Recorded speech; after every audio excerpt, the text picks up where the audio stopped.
ബഹുമാനപ്പെട്ട അധ്യക്ഷൻ ബ്രഹ്മശ്രീ മല്ലിശ്ശേരി അവർകൾ സദസ്സിനെ ധന്യമാക്കി തീർത്ത ഗുരുനാഥന്മാർ, സാഹിത്യകാരന്മാർ, എഴുത്തുകാർ, സാമൂഹ്യ രംഗത്തെ പ്രതിഭാശാലികൾ, പ്രിയപ്പെട്ട ബഹുമാന്യരായ സുഹൃത്തുക്കളെ, പ്രിയപ്പെട്ട പത്രപ്രതിനിധികളെ, സ്നേഹമുള്ളവരെ,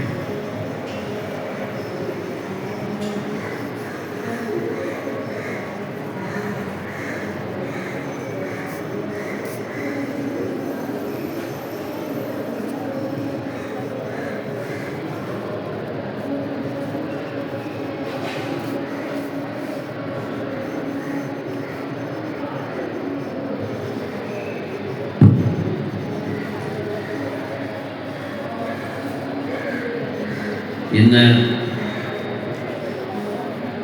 സംസ്ഥാനം മുഴുവൻ വായനാ ദിനമായി ആചരിക്കുകയാണ്. സാമൂഹ്യ പുരോഗതിക്കും പഴയകാല സ്മരണകളും പുതിയ യുഗത്തിൽ കവിതാ സമാഹാരങ്ങളും എഴുത്തുകളും കത്തുകളുമെല്ലാം തന്നെ വലിയ നേട്ടങ്ങളും ഒക്കെ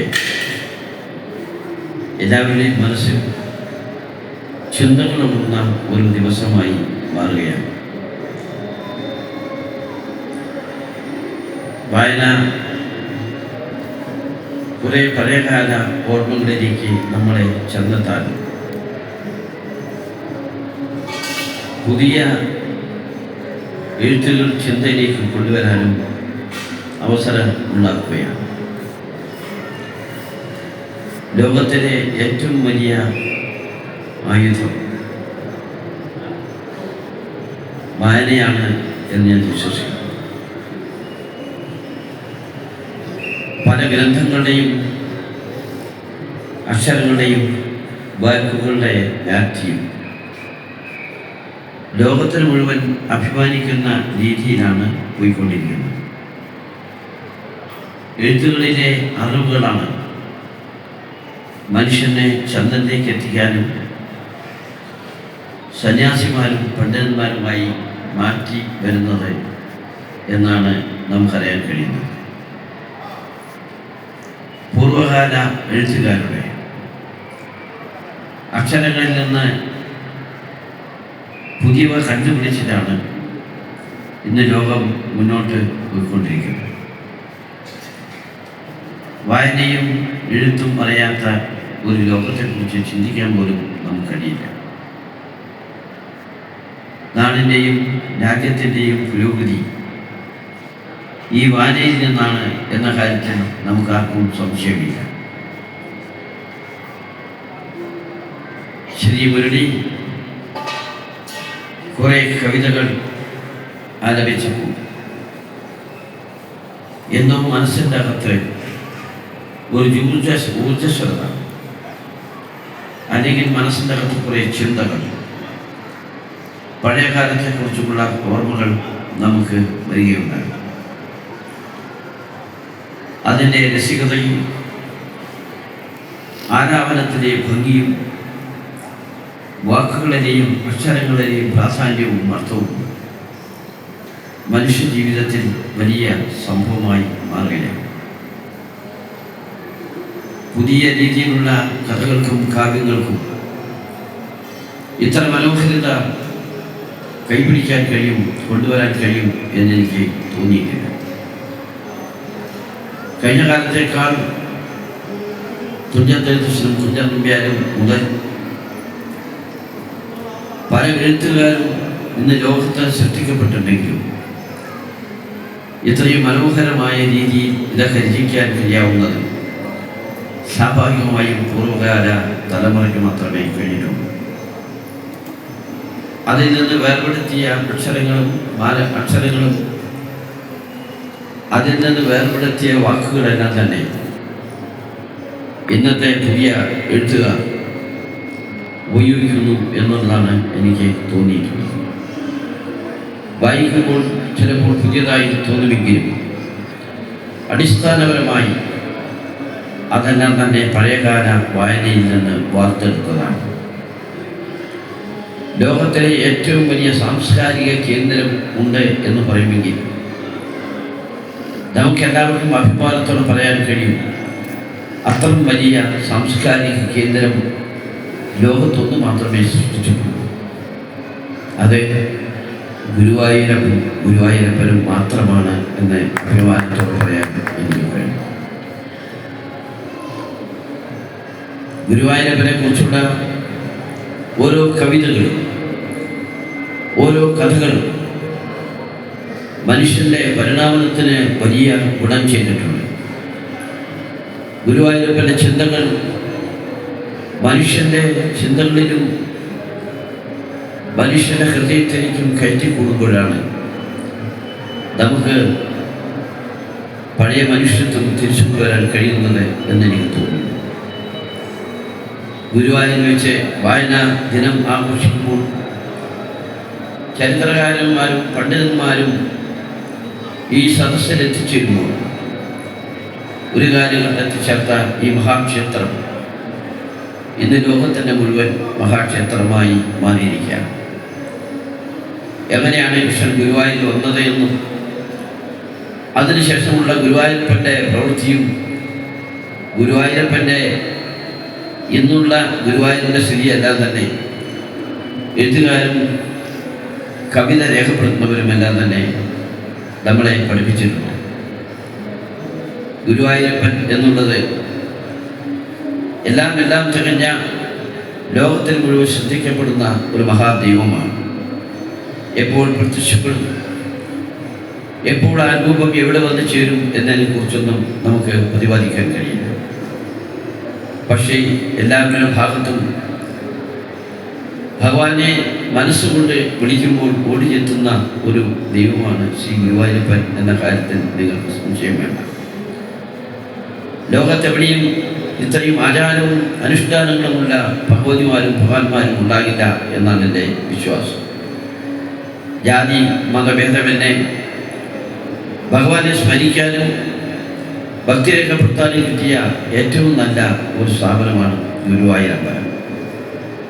ഈ ഗുരുവായൂർ അമ്പലത്തിൻ്റെ രേഖകൾ തന്നെ, അതിൻ്റെ ഗ്രന്ഥങ്ങൾ തന്നെ വായനാ ദിനാഘോഷത്തോടനുബന്ധിച്ച് ഇന്ന് ഒരല്പം നമുക്ക് ശ്രദ്ധിക്കാൻ കഴിഞ്ഞാൽ, അതിലേക്ക് പോകാൻ കഴിഞ്ഞാൽ ഒരു വർഷത്തെ വായനാ ദിനാഘോഷം ആചരിച്ചു എന്ന് നമുക്ക് പറയാൻ കഴിയും.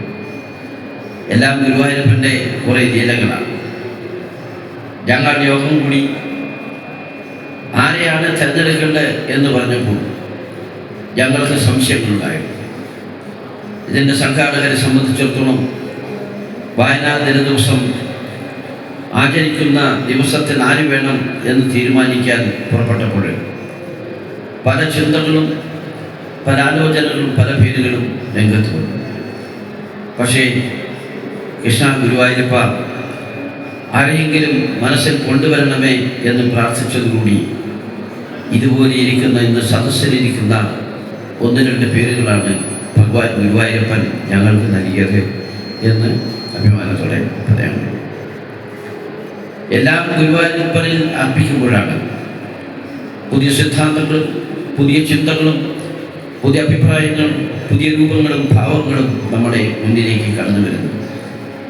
ഈ മഹനീയ കേന്ദ്രത്തിൽ ജനിക്കുക എന്നുള്ളത് തന്നെ കഴിഞ്ഞ കാലങ്ങളുടെ പുണ്യങ്ങളുടെ ഒരു ഭാഗമാണ് എന്നാണ് എൻ്റെ പൂർണ്ണമായ വിശ്വാസം. ഈ സാംസ്കാരിക കേന്ദ്രത്തിൽ വായനാ ദിനാഘോഷം ആഘോഷിക്കുമ്പോൾ എനിക്കറിയാം ഇന്ന് ഈ സദസ്സിലെവിടെയെങ്കിലും ഗുരുവായൂരപ്പനുണ്ടാകും എന്ന് ഞാൻ വിശ്വസിക്കുന്നു. എന്നെ സംബന്ധിച്ചിടത്തോളം ഇന്ന് ആചാരങ്ങളും അനുഷ്ഠാനങ്ങളും അനുസരിച്ച് പൂജാക്രമങ്ങൾ നടക്കുമ്പോൾ ഭഗവാൻ പുസ്തകമെടുത്ത് ഭഗവാന്റെ വായനാ ദിനം ആചരിക്കുന്നുണ്ടാകും എന്നെനിക്കറിയാം. നമുക്കത് കഴിഞ്ഞിട്ടില്ലെങ്കിൽ ഭഗവാൻ അത് തീരുമാനിച്ചിട്ടില്ലെങ്കിൽ ഇന്ന് വായനാ ദിനം ഗുരുവായൂരിൽ നടക്കില്ല എന്നാണ് എൻ്റെ വിശ്വാസം. പൂർണ്ണമായ ഗുരുവായൂരപ്പൻ്റെ അനുഗ്രഹത്തോടെ അനുവാദത്തോടെ മാത്രമാണ് ഇതെല്ലാം ഇന്ന് ഗുരുവായൂരിൽ നടക്കുന്നത്.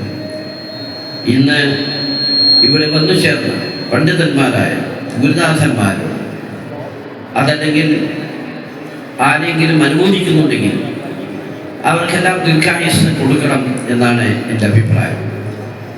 അവരുടെ അഭിപ്രായങ്ങളും അവരുടെ എഴുത്തുകളും വായനകളും അവരുടെ ചിന്തകളുമെല്ലാം തന്നെ പുതിയ തലമുറയിലേക്ക് കാലം മാറി മാറി പുതിയ ചെറുപ്പക്കാരെ അല്ലെങ്കിൽ പുതിയ തലമുറക്കാരെ ഭക്തിയിലേക്കും ചിന്തകളിലേക്കും കൊണ്ടുവരാൻ കഴിയണം എന്ന് എനിക്ക് തോന്നിയിട്ടുണ്ട്. അതെല്ലാം കഴിയണമെങ്കിൽ ഇവരുടെ കൂടെ ഒരാൾക്ക് മാത്രമേ നിത്യവസന്തമായി നിൽക്കാൻ കഴിയൂ.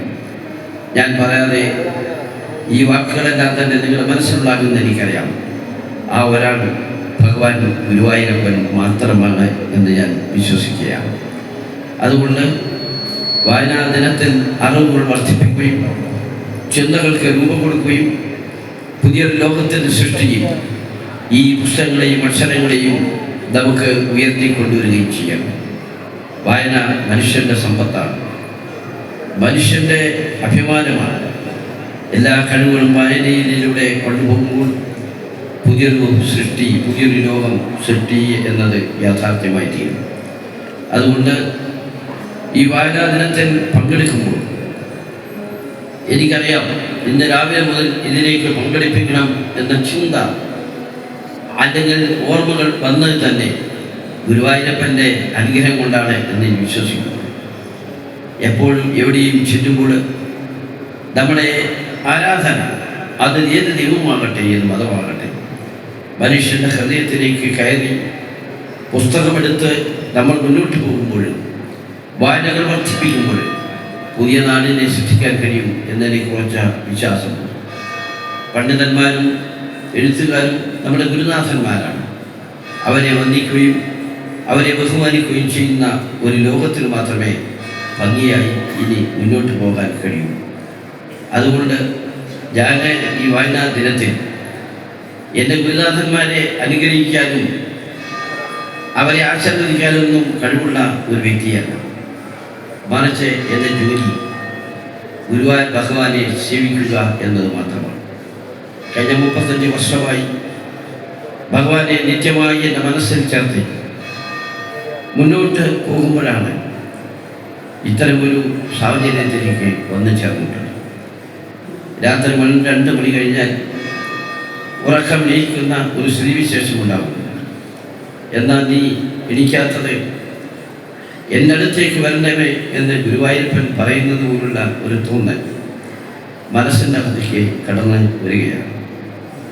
ഗുരുവായൂരപ്പനെ സേവിക്കുകയും അറ്റ കുറ്റമില്ലാത്ത രീതിയിൽ ഒന്നും സംഭവിക്കാത്ത രീതിയിൽ ഗുരുവായൂരപ്പൻ്റെ മേഖല മുഴുവൻ സമൃദ്ധമാക്കണം എന്നാണ് എൻ്റെ ആഗ്രഹം. അതിനുവേണ്ടി ഭഗവാൻ സഹായിക്കുകയും മാത്രമേ കഴിയൂ. തെറ്റുകളും കുറവുകളും പോരായ്മകളും ഉണ്ടാകും. പക്ഷേ എല്ലാം പരിഹരിക്കാൻ ശക്തനായ എൻ്റെ മഹാത്മാവ് ശ്രീ ഗുരുവായൂരപ്പൻ നമ്മളെല്ലാം അനുകരിക്കും എന്ന് ഞാൻ വിശ്വസിക്കുന്നു. വായന വലിയ പ്രാധാന്യമുള്ള വിഷയമായി ഏറ്റെടുക്കുകയും വായിച്ചുകൊണ്ട് തന്നെ പുതിയ ലോകത്തിൻ്റെ സൃഷ്ടിയിലേക്കുള്ള യാത്ര സുഗമമാക്കി തീർക്കുകയും ചെയ്യണം എന്ന് ഞാൻ അപേക്ഷിക്കുകയാണ്. ആ യാത്രയിൽ കല്ലും ഉള്ളും വേദനയും ബുദ്ധിമുട്ടുകളും പ്രയാസങ്ങളും സന്തോഷങ്ങളും ഉണ്ടാകാം.